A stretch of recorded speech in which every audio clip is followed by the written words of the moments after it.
বাংলা সাহিত্যে রহস্য, রোমাঞ্চ এবং কিছু ভয়ের গল্পে ভরা এই বিশেষ নিবেদন শুধুমাত্র আপনার জন্য। ঝরা পাতার মতো বইয়ের পাতা থেকে বেছে নেওয়া বেশ কিছু মণি-মাণিক্যের সম্ভার নিয়ে হাজির হয় ঝরা পাতা ইউটিউব চ্যানেল। আজকের পর্বে আপনার জন্য অভিষেক সেনগুপ্তের অয়েল পেন্টিং। অভিষেক সেনগুপ্ত, তার জন্ম 1980 সালের সেপ্টেম্বর মাসে বর্ধমানে। সেখানে স্কুলের পাঠ শেষ করে কলকাতার সেন্ট পলস কলেজ থেকে গ্র্যাজুয়েশন এবং কলকাতা বিশ্ববিদ্যালয় থেকে স্নাতকোত্তর। 21 বছর বয়সে ক্রীড়া সাংবাদিক হিসেবে সাংবাদিকতা শুরু করেন আজকালে। এখন এই সময় কর্মরত। 7 বছর বয়সে প্রথম গল্প বেরিয়েছিল তার, সেই সময়কার নামকরা দৈনিক ওভারল্যান্ডের ছোটদের পাতায়। তবে কলেজ ম্যাগাজিনে লেখালেখি শুরু করলেও নিয়মিত লিখেছেন বেশ কয়েক বছর ধরে। ছোটদের জন্য যেমন লিখেছেন, তেমনি লিখেছেন বড়দের জন্য। শিলাদিত্য, চিরকালের ছেলেবেলা, এই ধরনের বেশ কিছু ম্যাগাজিনে তার লেখা প্রকাশিত হয়েছে। শুরু হচ্ছে অভিষেক সেনগুপ্তের অয়েল পেন্টিং। চৌরঙ্গীর মোড়ে যখন পৌঁছল অরণ্য, বিকেল গড়াচ্ছে সন্ধ্যের দিকে। আকাশ দেখে অবশ্য বোঝার উপায় নেই, ঘন কালো রাশি রাশি মেঘ দিনের শেষ আলোর সবটুকু চেটেপুটে খেয়ে এখন স্ট্র্যাটেজিক টাইম আউট নিয়েছে। এক রাউন্ড হয়ে গেছে, আবার হয়তো শুরু হবে বৃষ্টির নতুন তাণ্ডব। শিরশিরে ঠান্ডা বাতাস বইছে। চৌরঙ্গী মোড়ের ইতিউতি জলে ডোবা। রাস্তা আর ফুটপাত আলাদা করে বোঝা যাচ্ছে না। ফুটপাত ঘেঁষে সাবধানে পা বাড়ালো অরণ্য। আজ অফিস থেকে একটু আগেই বেরিয়েছে সে। লিটল রাসেল স্ট্রিটে তার অফিস। সেখান থেকে হেঁটে চৌরঙ্গি যেতে মিনিট 15-র বেশি লাগে না। অরণ্য লেগে গেল প্রায় ঘণ্টাখানেক। কলকাতায় বর্ষা ঢুকে গেছে। বিনা নোটিসে যখন তখন ঢেলে দিচ্ছে কয়েক পশলা। বেরোনোর মুখে অরণ্যর অফিসের সিনিয়র অ্যাকাউন্টেন্ট সন্তোষদা হাসতে হাসতে বলেছিলেন, বুঝলে অরণ্য, এসব লোকাল বৃষ্টি। রাসেল স্ট্রিটে ঝমঝমিয়ে পড়ছে, থিয়েটার রোড দেখবে শুকনো খটখটে। অফিস থেকে বেরিয়ে চৌরঙ্গির দিকে হাঁটা লাগাতেই অরণ্য দেখল কালো পর্দায় ঢেকে গেছে আকাশ। কয়েক পলের মধ্যেই যেভাবে হুড়মুড়িয়ে নামলো বৃষ্টি, তাকে সন্তোষদার লোকাল বলে মনে হয়নি। ন্যাশনাল বা ইন্টারন্যাশনাল হতে পারে। একটা চায়ের দোকানের এক কোণে কোনো রকমে গুটিসুটি মেরে বসে থাকতে থাকতে অরণ্যের মনে হয়েছিল সঙ্গে ছাতা থাকলেও এই বৃষ্টি আটকাত না। বৃষ্টি সামলে চৌরঙ্গি মোড়ে এসে গ্লোসাইন দেখে কিউরিও শপটা চিনতে পারল অরণ্য। এই দোকানটির কথাই বলেছিল সতীশ। ফিনডোর ঠেলে দোকানের ভিতরে ঢুকলো সে। ক্যাশ কাউন্টারে এক মাঝবয়সী অবাঙালি ভদ্রলোক। তাকে দেখে মিষ্টি হেসে বললেন, आइए सर, कहिए क्या दिखाई हो आपको। অরণ্য বলল, অয়েল পেন্টিং মিলেগা? हाँ सर, क्यों नहीं। বলেই ভদ্রলোক হাঁক দিলেন, शमसुद्दीन भाई। দোকানটা বেশ বড়, প্রচুর কালেকশন। পুরনো জিনিসের সম্ভার চোখ ধাঁধিয়ে দিচ্ছিল অরণ্যর। বাবরের আমলের গড়গড়া, আকবরের সময়কার তরোয়াল, হরিণে শিং দিয়ে বানানো নানা রকম ছড়ি, বাদশাহী আংটি, ব্রেসলেট, হাতির দাঁতের ফ্লাওয়ার ভাস, বেলজিয়ান গ্লাসের মিনে করা আয়না, হরেক রকমের মুখোশ, ভেলভেটের নকশাদার গয়নার বাক্স, 150-200 বছরের পুরনো সব জিনিস। মন দিয়ে দেখছিল অরণ্য। এমন সময় সত্তরূর্ধ্ব এক প্রবীণ তাকে ডাকলেন, इधर आइए साहब। স্টকরুমের সামনে কাউন্টারে গিয়ে দাঁড়াতেই চবনবাহার, কিমাম আর এলাচের গন্ধ ভেসে এলো অরণ্যের নাকে। ইনিই তাহলে শামসুদ্দিন।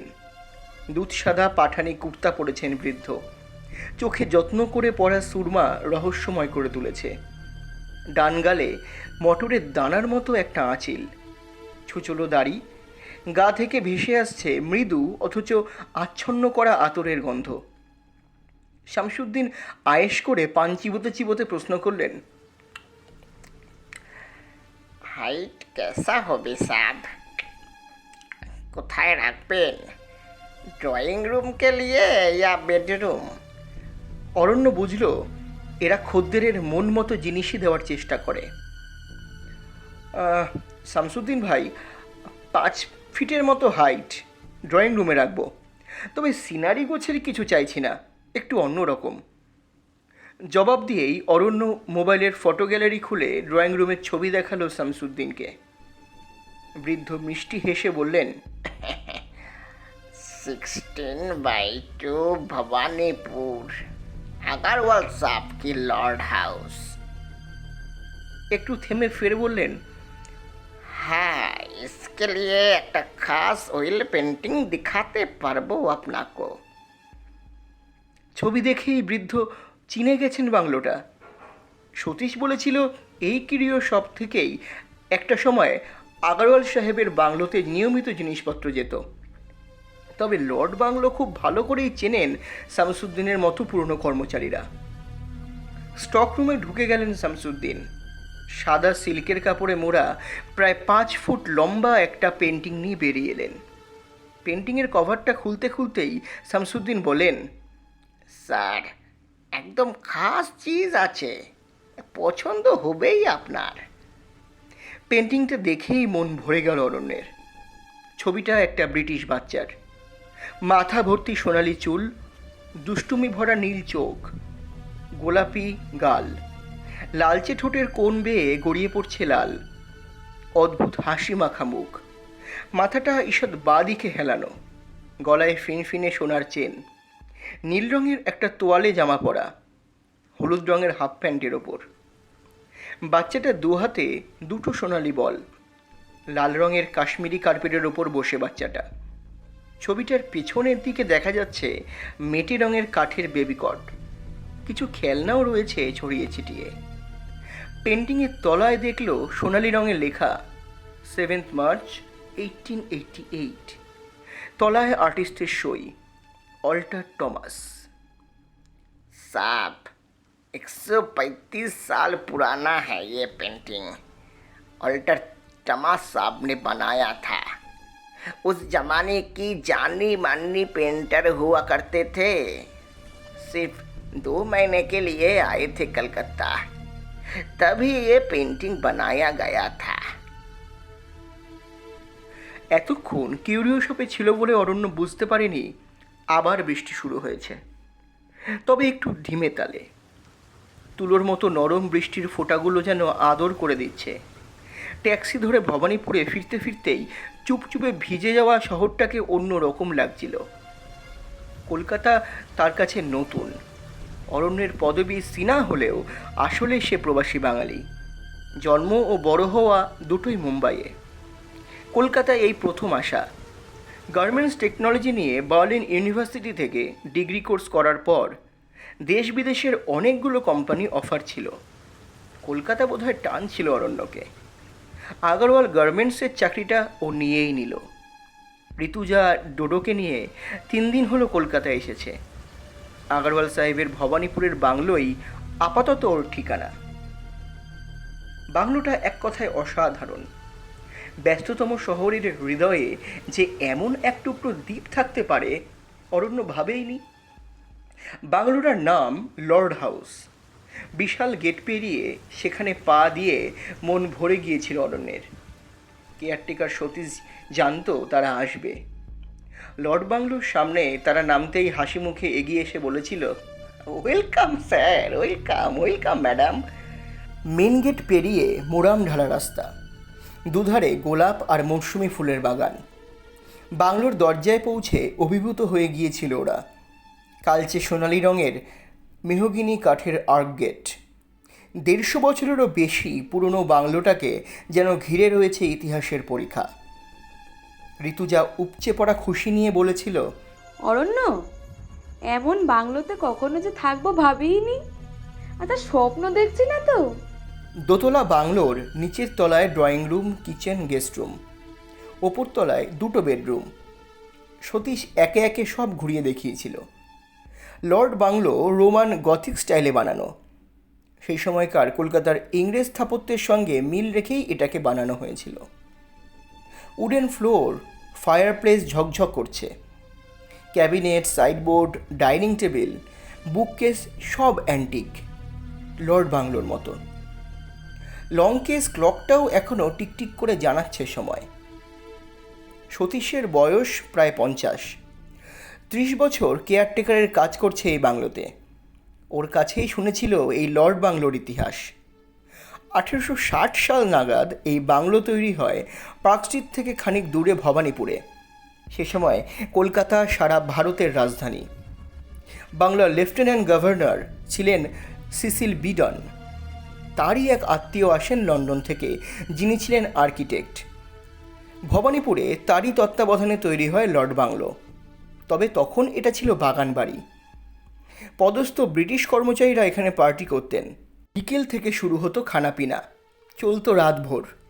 1880 নাগাদ এই বাংলো কিনে নেন উইলিয়াম গডফ্রে। পদস্থ ইংরেজ রাজকর্মচারীদের সঙ্গে গডফ্রে সাহেবের সম্পর্ক ছিল খুবই ভালো, কিন্তু কলকাতায় তার মন টিকল না।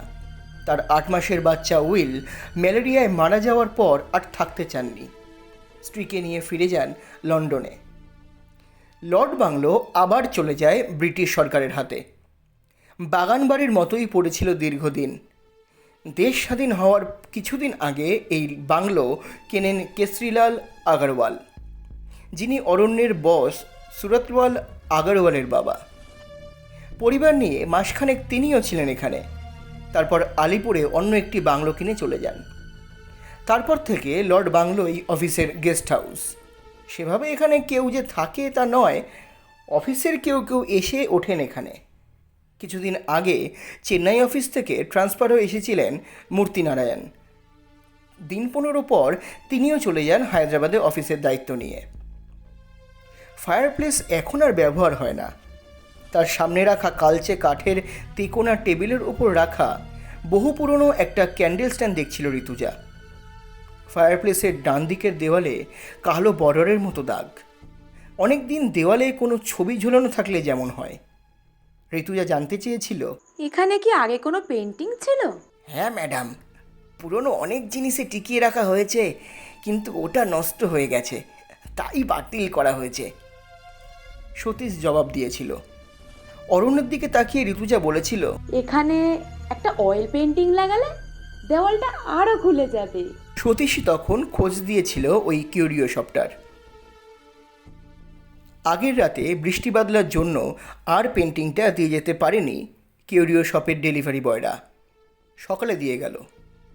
ফায়ারপ্লেসের ডান দিকের দেওয়ালে পেন্টিংটা লাগাতেই ঘরের চেহারাটা পাল্টে গেল।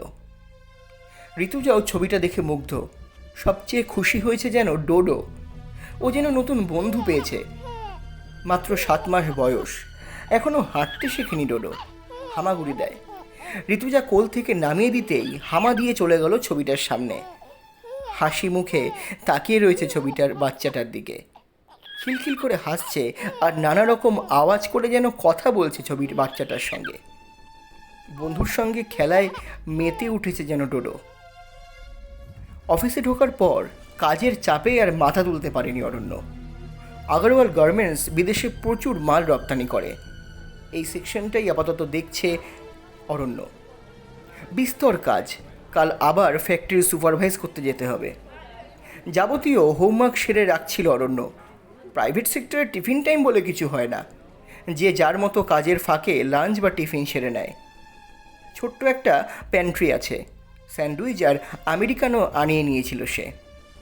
কখন যে সন্ধে পেরিয়ে গেছে বুঝতেই পারেনি অরণ্য। ঋতুজার ফোনে ঘোর ভাঙল তার। 2টো রিং হওয়ার পর ফোনটা তুলে হ্যালো বলতেই ঋতুজার ভয় পাওয়া গলা শুনতে পেল অরণ্য। অরণ্য, অরণ্য, ছবিটা কিছু একটা আছে, ওটা ওটা গোলমেলে। অরণ্য ঘাবড়ে গেল। ছবিতে আবার কি গোলমাল থাকতে পারে? নিজেও বুঝতে পারছে না। বলল, কি হয়েছে ঋতুজা? মাথা ঠান্ডা করে বলো। বিকাল থেকে বৃষ্টি পড়ছে, কাজের মেয়েটা তো আগেই চলে গেছে। সন্ধে নাগাদ সতীশও চলে গেল। সারাদিন ডোডো ঘুমায়নি। ভেবেছিলাম হয়তো সন্ধ্যের পর ঘুমিয়ে পড়বে, কিন্তু ও না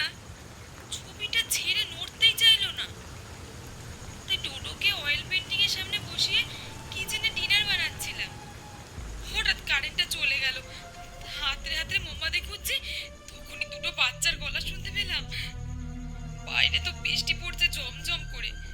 প্রথমে ভাবছিলাম হয়তো ভুল শুনেছি, তারপর কান পেতে শুনলাম না, ভুল নয়। দুটো বাচ্চার গলা সত্যি ভেসে আসছে। একটা তো ডোডোর, আর একটা কার। তাড়াতাড়ি মোমবাতি জ্বালালাম। শোনো না, যে চেনা বাচ্চাটার গলা শুনতে পাচ্ছিলাম না এতক্ষণ, সেটা থেমে গেল সঙ্গে সঙ্গে। তাড়াতাড়ি বাইরে এসে দেখি ডোডোর হাতে একটা সোনালি বল। প্রথমে কিছু মনে হয়নি, ভাবলাম হয়তো আশেপাশে কোথায় পড়েছিল, হয়তো তুলে নিয়েছে। তারপর হঠাৎই খেয়াল পড়লো একই রকম বল পেইন্টিং এর বাচ্চাটার হাতে দেখেছি। ঋতুজার গলা কাঁপছে। ফোনের এপারেও যেন ওর হার্টবিট শুনতে পাচ্ছে অরণ্য। হাঁপাতে হাঁপাতে ঋতুজা বলল, দেখলাম ছবির বাচ্চাটার হাতে ওই একই বল। আর আর ঢোক গিলে সে বলল, আর দেখলাম বাচ্চাটা তাকিয়ে রয়েছে আমারই দিকে। জানো, মিটে হাসিটা কিন্তু ছিল না ওর। তার বদলে ছবিটার মুখে যেন এক রাশ বিরক্তি, যেন আমার আশাটা পছন্দই হচ্ছে না ওর।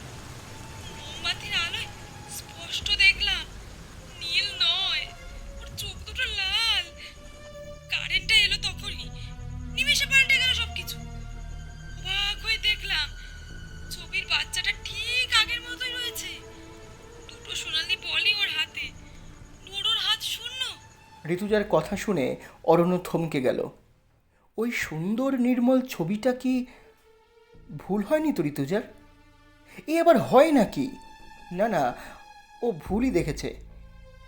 অরণ্য মোলায়েম হেসে বলল, ঋতু, তুমি ভুল শুনেছ। বৃষ্টির আওয়াজ অনেক সময় এমন সাউন্ড এফেক্ট তৈরি করে, মনে হয় কারা যেন ফিসফিস করে কথা বলছে। নতুন জায়গা, তার উপর একদমই ফাঁকা। তুমি বলো, আমরাও এমন জায়গায় থাকতে অভ্যস্ত আছি কি? নই তো। ভুল শোনাটা অস্বাভাবিক নয় ঋতুজা, তুমি অহেতুক চিন্তা করছো। আর ঋতু, অরণ্য আবার বলল, ছবির বাচ্চাটার হাত থেকে একটা বল ডোডোর হাতে যাবে কি করে? হয় নাকি তা? ঋতুজা এখন অনেক স্বাভাবিক, ফিরে পেয়েছে নিজের বোধ বুদ্ধি। কিন্তু আমি যে আরও একবার বলতে গেল ঋতুজা, না না ঋতু, তুমি ভুলই দেখেছ। অরণ্যের মোলায়েম গলা শুনে ঋতুজা আনমনে বলল, কি জানি, হবে হয়তো। অরণ্য আর দেরি করল না। মুখে যতই বলুক, ঋতুজা সত্যি ভয় পেয়েছে। তাড়াতাড়ি বাড়ি ফেরা দরকার। হাতের কাজ দ্রুত শেষ করতে লাগলো সে। লর্ড হাউসে ঢুকে অরণ্য দেখলেও সব স্বাভাবিক। অয়েল পেন্টিংটার মধ্যে কোনো পার্থক্য চোখে পড়ল না তার। ছবির বাচ্চাটা যেমন ছিল তেমনই রয়েছে। না, ঋতুজা ভুলই দেখেছে। ঋতুজার ভয় পাওয়া মুখটা নেই ঠিকই, কিন্তু মনে খচখচানি থেকেই গেছে। কি যেন ভেবে চলেছে সে। ডিনার করতে করতে ঋতুজা বলল, অরে, আমি এতটা ভুল দেখলাম? আমরা এমন অনেক কিছু ভুল দেখি এবং শুনি ঋতু, পরে তলিয়ে ভাবলে দেখবে যে বাস্তবে সেটা হতেই পারে না। এক ধরনের হ্যালুসিনেশন বলতে পারো। জার্মানিতে থাকাকালীন ডক্টর হরবার্ট লোয়ের একটা বই পড়েছিলাম আমি। নির্জনতা মানুষকে অনেক কিছু ভাবায়, বাস্তবে যার অস্তিত্ব নেই ঋতু। তোমার ক্ষেত্রে সেটাই হয়েছে। ভবানীপুর জনবহুল জায়গা হলেও এই বাংলোটা ভীষণ নিরিবিলি, তার উপর বৃষ্টি বাদলার দিন। নরম হেসে অরণ্য বলল, ঋতু, তুমি ভুলই দেখেছ। খাবার নাড়াচাড়া করতে করতে ঋতুজা বলল, তাই হবে, ভুলই হয়তো দেখেছি। তুমি আবার সতীশকে এই নিয়ে কিছু বলো না যেন, কি ভাববে বলো তো। অরণ্য হেসে ফেলল। ব্রেকফাস্টের পর বাগানটা ঘুরে দেখছিল অরণ্য। কত রকম যে গাছ রয়েছে এই বাগানে তার ঠিক নেই। গোলাপই নানান রকমের, মিষ্টি গন্ধ ভেসে আসছে বাগানময়। ভোর রাতের বৃষ্টি ধোয়া বাগানে গাঢ় সবুজ রং ধরেছে। সকালের নরম রোদ পিছলে পড়ছে গাছগুলোয়। বাগানের মাঝে শ্বেতপাথরের ফোয়ারাটার রূপ আরও খুলে গেছে। বেশ পুরনো জিনিস, তবু ঠিকঠাক রয়েছে। অরণ্য দেখল পরাণ এসে গেছে। মালির কাজ করে এখানে। প্রতিটা গাছ থেকে ছিঁড়ে নিচ্ছে হলুদ হয়ে যাওয়া পাতা, খুপড়ি দিয়ে খুঁচিয়ে খুঁচিয়ে গোলাপ গাছের গোড়ার মাটি নরম করে দিচ্ছে, যাতে বৃষ্টির জল না দাঁড়ায়। কয়েকদিন ধরেই পরাণকে দেখছে অরণ্য। গ্রামের মানুষের যেমন সাধারণ চেহারা হয় তেমনি, রোদে পুড়ে যাওয়া তামাটে মুখ, বয়স 50-এর আশেপাশে, গায়ে ময়লা হাফ শার্ট, ফুল প্যান্টটা হাঁটু পর্যন্ত গুটিয়ে নিয়ে কাজ করছে। সকাল সকাল পরাণ চলে আসে কাজে, বিকেলে ফিরে যায় গ্রামে। সতীশের কাছে শুনেছে পরাণ আসে সুন্দরবনের কাছে কুলতলি গ্রাম থেকে। পরাণের কাছে গিয়ে অরণ্য জিজ্ঞেস করলো, কতদিন কাজ করছো এখানে? তা বছর সাথে হবে বটে বাবু। পরাণ কাজ করছে ঠিকই, কিন্তু একটা চাপা অস্থিরতা যেন ওর মধ্যে কাজ করছে। সে বারবার তাকাচ্ছে বাংলোর দিকে। অরণ্যের মনে হলো পরাণ যেন কিছু বলতে চায়। সে জিজ্ঞেস করলো, পরাণ কিছু বলবে? না বাবু, মানে যেন কিছু বলতে গিয়েও বলে উঠতে পারছে না। হাতের কাজ থামিয়ে পরাণ বলল, বাবু ওই ছবি কান, ওইটা। একটু দম নিল পরাণ। অরণ্য অবাক হলো। সে বলে উঠল, কোন ছবিটা পরাণ? যে ছবি কান খরিদ করে আনলেন ওইটা ভালো নয় বাবু, ওইটা বিদায় করেন। কি বলছো পরাণ? কি বলছো তুমি? হেসে ফেলল অরণ্য। মিশে তো লয় বাবু, ছবিটায় অপদেবতা আছে বাবু। বছর 10 আগের কথা, তখন মানচান্দানি সাহেবের বাংলোতে কাম করি। একদিন সাহেব একখান ছবি লয়ে আইলেন। কয়েকদিনের মধ্যেই সাহেবের 10 মাসের বাচ্চাটা মারা গেল বাবু। চোখের সামনে ওই ঘটনা দেখছি, কি ফুটফুটে ছিল বাচ্চাটা বাবু। ওই যে ছবি কান যেটা আপনি আনছেন বাবু ওইটা বিদায় করেন বাবু। পরাণ খুব উত্তেজিত হয়ে গেছে, চোখে মুখে ভয়ের ছাপ। সে দুহাত জোর করে অনুরোধ করছে। অরণ্য চুপ করে গেল। গ্রামের লোকজন কুসংস্কারচ্ছন্ন হয়, ভূত প্রেতে বিশ্বাস করে। কারো অস্বাভাবিক মৃত্যু হলে ভাবে ভৌতিক কাণ্ড। মঞ্চান্দানি 10 মাসের বাচ্চা ছেলেটার হয়তো হঠাৎ কোনো অসুখে মারা গেছিল। সেটা ঘটেছিল পেন্টিংটা আনার পরই। গ্রাম্য পরাণ সেটার সঙ্গে ছবির যোগ দেখতে পেয়েছিল। তার মনে হয়েছিল পেন্টিংটায় ভূত আছে। অরণ্য এসব বুজরুকিতে কান দেয় না কোনোদিনও। অরণ্য কথা বাড়ালো না। ঋতুজা আগের রাতে ছবিটার মধ্যে অস্বাভাবিক কিছু দেখেছে। ঋতুজা না হয় এই পরিবেশে নতুন। এত বড় বাংলোতে একা থাকলে এমন মানুষ কিছু দেখে থাকে যার বাস্তবের কোনো মিল নেই। কিন্তু পরাণের উপর বিরক্তিই হলো। মুখে বলল, ঠিক আছে, আমি সতীশের কাছে খোঁজ নেব, তুমি কাজ করো। দূর থেকে সতীশকে আসতে দেখলো অরণ্য। কাছে আসতেই তাকে জিজ্ঞেস করলো, আচ্ছা সতীশ, মানচান্দানি বলে কাউকে চেনো? চিনি স্যার, শহরের গণ্যমান্য ব্যক্তি, থাকেন নিউ আলিপুরে। কিন্তু কেন স্যার? পরাণ বলছিল যে পেন্টিংটা আমি কিনে এনেছি সেটা নাকি মানচান্দানির বাংলোতে সে এর আগে দেখেছে। পেন্টিংটা কেনার কয়েকদিনের মধ্যেই মানচান্দানির 10 মাসের বাচ্চা মারা যায়। সতীশ হেসে ফেলল, বলল, বাবু গ্রামের লোকেদের নিয়ে এই হলো মুশকিল। কুসংস্কারে ভরা মন নিয়ে ওসব ঘটনা তারা দেখে। এরকম আবার হয় নাকি? স্যার আপনি প্লিজ রাগ করবেন না, আমি কথা বলছি পরাণের সঙ্গে। একটু থেমে সতীশ ফের বলল, স্যার আজ দুপুরের পর চলে যাব, মেয়েটাকে ডাক্তার দেখাতে যাব। কদিন ধরে খুব জ্বর, কিছুতেই কমছে না। অরণ্য অনুমতি দিয়ে ফিরে এলো বাংলোতে। আজ অরণ্যকে তাড়াতাড়ি অফিস যেতে হবে। কোম্পানির নতুন প্রোডাক্ট নিয়ে বসের সঙ্গে মিটিং আছে। দুপুরের পর সোনারপুরে যাবে ফ্যাক্টরি সুপারভাইজ করতে। ফিরতে ফিরতে রাত হবে। কিন্তু পরাণের কথাগুলো মনটাকে খিঁচড়ে দিয়েছে। ড্রয়িং রুমে ঢুকে অরণ্য দেখল ডোডো ছবির বাচ্চাটার সঙ্গে খেলা করছে। আধো আধো ভাষায় কি যেন বলছে, হাসছে খিলখিল করে। দেখতে দেখতে অরণ্য ভাবছিল, এত সুন্দর ছবিটাতে ভূত আছে, এরা পারেও বটে। নিজের মনেই হেসে ফেলল অরণ্য।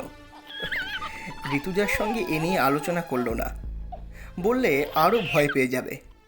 দ্রুত তৈরি হয়ে অফিস রওনা দিল অরণ্য। ফ্যাক্টরি থেকে বেরোতে বেরোতে 7:30 বেজে গেল অরণ্যের। সেই সকাল থেকে চলছে মিটিংয়ের পর মিটিং। বসের সঙ্গে মিটিং, ফ্যাক্টরির সুপারভাইজ, তারপর ফ্যাক্টরির ম্যানেজারের সঙ্গে মিটিং। কম সময়ে প্রোডাকশন কীভাবে বাড়ানো যায় খতিয়ে দেখছে অরণ্যের নেতৃত্বে 5 জনের একটা টিম। হাই টেকনোলজি মেশিন এসছে জার্মানি থেকে, তার ইনস্টলেশন নিয়েই ভিডিও কনফারেন্স। 1 মিনিটও ফুরসত পায়নি অরণ্য। সব মিটিয়ে যখন অফিসের গাড়িতে ভবানীপুরের দিকে রওনা দিল, তখন সন্ধে নেমেছে। ক্লান্তিতে অবসন্ন লাগছে অরণ্যের। বিকেল পর থেকে আবার বৃষ্টিটা শুরু হয়েছে। মোবাইলটা অনেকক্ষণ সুইচ অফ ছিল অরণ্যের। অন করতেই দেখল ঋতুজার অনেকগুলো মিসড কল অ্যালার্ট। সঙ্গে সঙ্গে ডায়াল করলো ঋতুজার নম্বর। কিছুক্ষণ বেজে কেটে গেল। নিশ্চয়ই ডোডোকে নিয়ে ব্যস্ত। যা বিচ্ছু হয়েছে ছেলেটা, ওকে নিয়ে হিমশিম খায় ঋতুজা। ডোডো আসার পর পূর্ণতা পেয়েছে তাদের দাম্পত্য, যেন একটা বৃত্ত সম্পূর্ণ হয়েছে। ঋতুজার ফোনে আবার ডায়াল করলো অরণ্য।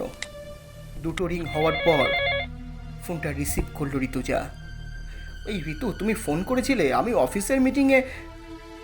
কথা পুরো করতে পারলো না অরণ্য। ফোনের ওপার থেকে কারা কথা বলছে 2টো বাচ্চার হাসি শুনতে পেল সে। দূর থেকে ভেসে আসছে চার্চের 7টা বাজার ঘন্টা। মিষ্টি গলায় গান গাইছে কেউ, মেয়েলি কণ্ঠস্বর। ঋতুজার নয়, অচেনা কেউ। সেই গান ছাপিয়ে ফিসফিস করে কে যেন কচি গলায় ডাকছে থেমে থেমে।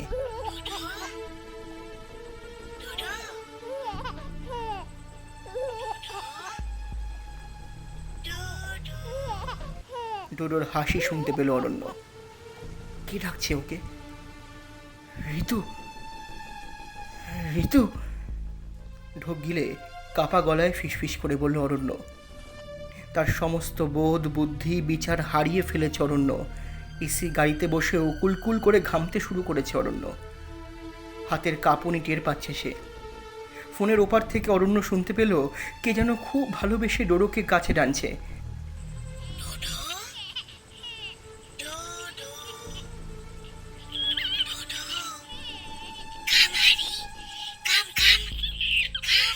যে ডাকছে তার গলাটাও শিশুর মতন, আধো গলায় সেই ডাক।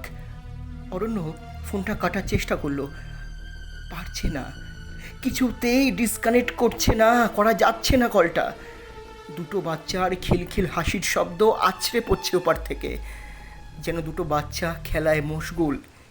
ঠিক তখনই ফোনটা কেটে গেল। আবার ঋতুজার নম্বর ডায়াল করলো অরণ্য। আনঅ্যাভেলেবেল বলছে। আবার আবার আবার পাগলের মতো ডায়াল করেই যাচ্ছে অরণ্য। লর্ড হাউসের সামনে গাড়িটা দাঁড়াতেই এক লাফে নেমে পড়লো অরণ্য। অঝরে পড়ছে বৃষ্টি। সেসব ভুলে দৌড়তে শুরু করলো বাংলোর দিকে। অরণ্য বুঝলো পুরো বাংলোটাই অন্ধকার, কারেন্ট নেই। দরজার সামনে এসে মোবাইল টর্চটা অন করলো অরণ্য। দরজা ভেতর থেকে লক করা নেই। হাতের চাপে সেটা খুলে যেতেই সে স্পষ্ট শুনতে পেল 2টো বাচ্চার হাসি। ড্রয়িং রুমের দিক থেকে আসছে। সে কি সত্যি 2টো বাচ্চার গলার আওয়াজ শুনতে পাচ্ছে? ভালো করে কান পাতল অরণ্য। হ্যাঁ, 2টো বাচ্চাই। একটা ডোডো, আর একটা বাচ্চা তবে কে? টর্চ জ্বালিয়ে কয়েক পা এগোলো অরণ্য। হালকা আলোয় দেখল ডোডো বসে রয়েছে ড্রয়িং রুমের মেঝের ওপর। আলো পড়ায় সে মুখ তুলে তাকিয়েছে অরণ্যের দিকে। অরণ্য দেখল ডোডোর মাথাটা ঈষৎ হেলানো বাদিকে। ঠোঁটের কোণ দিয়ে গড়িয়ে পড়ছে লাল। গলায় একটা পাতলা সোনার চেন। তার ঠিক পিছনে দেখা যাচ্ছে একটা বেবি কট। ছড়িয়ে ছিটিয়ে রয়েছে কিছু খেলনা। পুরো ড্রয়িং রুমটাই যেন হুবহু ছবির ক্যানভাসে বদলে গেছে। ডোডোর হাতে 2টো সোনালি বল। তার ঠিক পিছনে বসে আছে একটা ব্রিটিশ বাচ্চা। সেই ছবির বাচ্চাটা। পেন্টিংয়ের 8 মাসের শিশুর চোখে নীলচে আগুন। প্রচণ্ড আতঙ্কে অরণ্যর গলা শুকিয়ে যাচ্ছে। যাবতীয় শক্তি জড়ো করে কোনো রকমে অরণ্য চিৎকার করে উঠল, ডোডো! দপ করে জ্বলে উঠল ড্রয়িং রুমের সেন্ট্রাল ঝাড়বাতিটা। অবাক হয়ে অরণ্য দেখল ডোডো একই রকমভাবে বসে রয়েছে মেঝেতে। অরণ্যকে দেখে বাড়িয়ে দিয়েছে তার দুটো হাত। ডোডোর হাতে কোনো বল নেই। অয়েল পেন্টিংটার দিকেই চোখ গেল তার। যেমন ছিল তেমনই আছে। আগের মতো বাচ্চাটা বসে রয়েছে 135 বছরের পুরনো ছবিতেই। অরণ্য দৌড়ে গিয়ে কোলে তুলে নিল ডোডোকে। সে দেখল কিচেনের দরজার সামনে অজ্ঞান হয়ে পড়ে আছে ঋতুজা। জলের ছিটে দিয়ে তার জ্ঞান ফেরাতেই সে আতঙ্কের চোখে আঙুল তুলে দিল দেওয়ালের ছবির দিকে। জড়িয়ে ধরল ডোডোকে, কাপা গলায় বলল, ভূত ভূত আছে অরি, ওই ছবিটাতে। ছবির বাচ্চাটাই ডোডোর সঙ্গে খেলা করছিল। অরি, আমি ভুল দেখিনি অরি, বিশ্বাস করো, ভুল দেখিনি। অরণ্য খুব ভালো করে জানে ঋতুজা ভুল দেখেনি। সে নিজেও একটু আগে এগুলোই দেখেছে। ডোডো আর ঋতুজাকে জড়িয়ে ধরে অরণ্য বলল, ছবিটাকে এক্ষুনি বিদায় করব, কাল সকালেই চলে যাব এই বাংলো ছেড়ে। ভয় পেও না ঋতুজা, ভয় পেও না। সতীশকে ফোন করলো অরণ্য।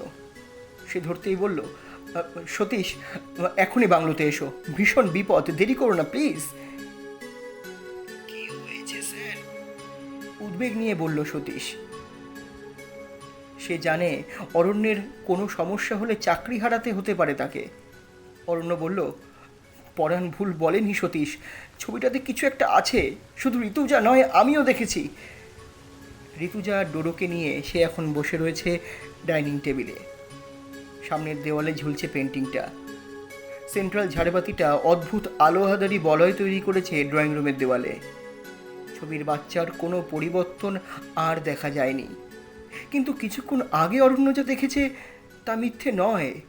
অরণ্য সব কিছু গুলিয়ে যাচ্ছে, যেন হারিয়ে ফেলছে তার সব কথা। তাকে এক হাতে আঁকড়ে ধরে বসে রয়েছে ঋতুজা, বুকের কাছে ডোডো। সতীশ যখন এসে পৌঁছলো তখন 8টা বাজছে লঙ্কেশ ঘড়িতে।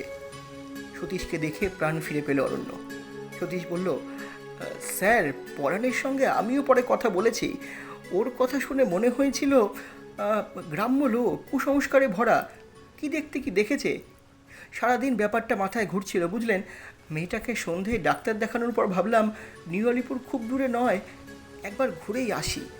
ওখানে গিয়ে শুনলাম মনচন্দানী সাহেব কলকাতায় নেই। ওর বাড়ির সিকিউরিটি গার্ডকে আমি চিনি, সেও দীর্ঘদিন কাজ করেছে সেখানে। আমি তার কাছে জানলাম পরাণের কথাগুলো অক্ষরে অক্ষরে সত্যি। এই পেন্টিংটা একটা নিলাম থেকে কিনেছিলেন মনচন্দানী সাহেব।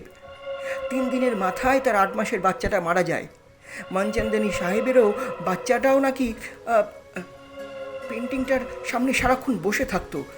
ওই ঘটনার পর ছবিটাকে বিদায় করা হয়। অনেক বছর পর সেই ছবি আপনি কিনে এনেছেন কিউরিও শপ থেকে। ওরাও বোধহয় জানে না ছবিটা ভুতুড়ে। আপনি ফোন না করলে আমিই করতাম।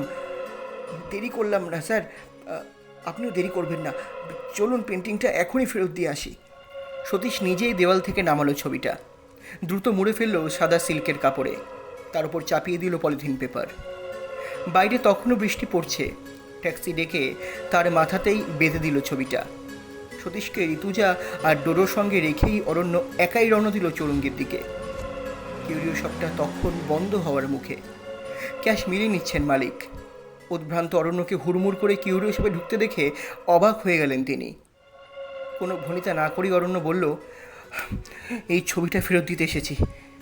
শপের মালিক বিরক্ত হয়েছেন, তবু বললেন, क्यों सर, कुछ खराब है क्या? অরণ্য ভেঙে বলল না। যেভাবে হোক ফিরিয়ে দিতে হবে পেন্টিংটা। ওরা না নিতে চাইলে চৌরঙ্গের ফুটপাতেই ফেলে রেখে যাবে ওটা। আর তিনি অরণ্য বলল, আমার বাচ্চাটা এই ছবিটা পছন্দ করছে না, টাকা দিতে হবে না, ছবিটা ফেরত দিন প্লিজ। কিউরিও শপের মালিক কিছুক্ষণ তাকিয়ে রইলেন অরণ্যের দিকে, তারপর বললেন, पेंटिंग का दाम आपको वापस मिल जाएगा। তারপর গম্ভীর গলায় ডাক দিলেন, शमसुद्दीन भाई।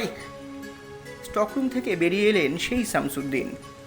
কিউরিও শপের মালিক বললেন, शमसुद्दीन भाई, पेंटिंग चेक करके स्टोर रूम पे रख दीजिए।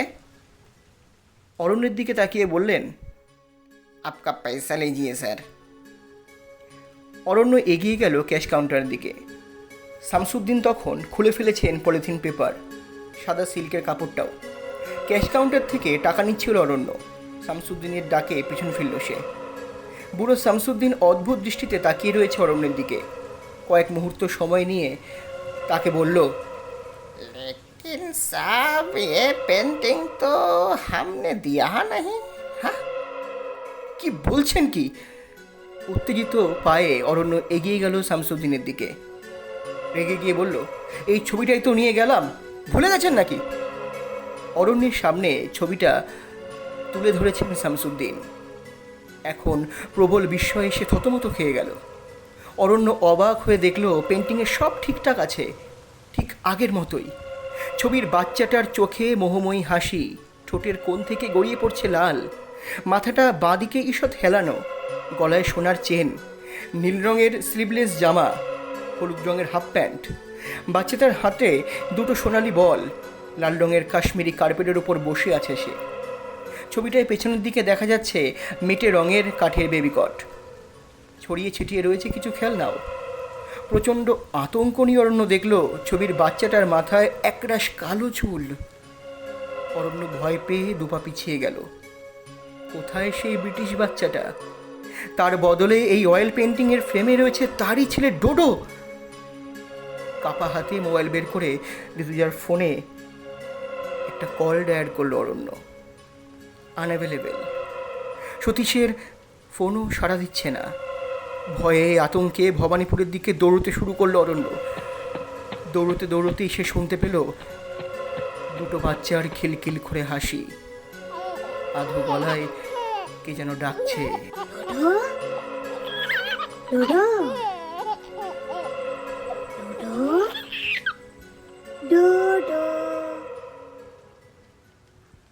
শুনছিলেন অভিষেক সেনগুপ্তের অয়েল পেন্টিং।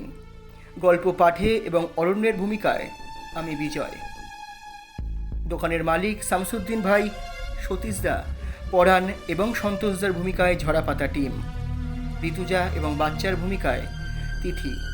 সমগ্র পরিকল্পনা এবং পরিচালনা ঝরাপাতা টিম। গল্পের সূত্রধার সুস্মিতা সাহা। সাউন্ড ডিজাইনিংয়ে রয়েছে তরঙ্গ দ্য আল্টিমেট মিউজিক এবং পোস্টার ডিজাইনে রয়েছে চারুলিপি। এডিটিংয়ে রয়েছে study academy the symbol of education. দেখা হচ্ছে আরেকটি পর্বে নতুন কোনো গল্প অথবা কবিতা নিয়ে। ততক্ষণ শুনতে থাকুন, পাশে থাকুন ঝরাপাতা ইউটিউব চ্যানেলের। এখনও যারা চ্যানেলটি সাবস্ক্রাইব করেননি, সাবস্ক্রাইব করে পাশে থাকুন নতুন নতুন গল্প পেতে, কবিতা পেতে। দেখা হচ্ছে পরের সপ্তাহে। শুনতে থাকুন ঝরাপাতা, কবিতার ও গল্পের কথা বিজয়ের সঙ্গে।